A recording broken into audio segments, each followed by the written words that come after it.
Kasi naranasan ko kanina sa hearing, talagang gigil na gigil sa akin si Director General Lasso na nagmistulang abogado ni Pangulong Bongbong Marcos.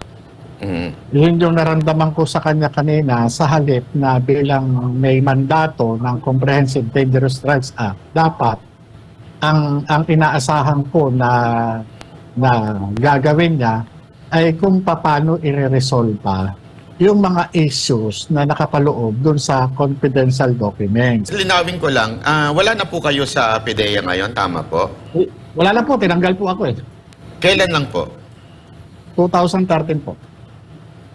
Okay. So hindi naman po itong dahil sa paglabas nitong dokumento na ito.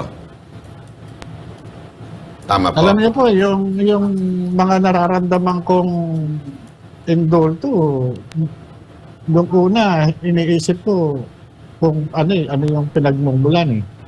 Hanggang sa ngayon, may bisa pa rin eh. Kasi naranasan ko kanina sa hearing, talagang gigil na gigil sa akin si Director General Lasso na nagmistulang abogado ni Pangulong Bongbong Marcos. Yun yung naramdaman ko sa kanya kanina sa halip na bilang may mandato ng Comprehensive Dangerous Drugs Act, dapat ang inaasahan ko na gagawin niya ay kung paano i-resolve yung mga issues na nakapaloob dun sa confidential documents, dun sa mga confidential information. Ang nangyayari kanina, mistula talagang yung gusto niya akong durugin ng pinong-pino. Ano ba naman itong inabot ko na ito magmula pa nung natanggal ako? Durug na ako. Ano pa ba yung dudurugin nila sa akin? Ang nangyari lang na ito, parte lang ng trabaho ko. Kung meron man akong... Opo. Matanong ko lang, bakit po kayo natanggal nun kung inyong pong mamarapatin na sagutin? Nagsabi po ako ng totoo.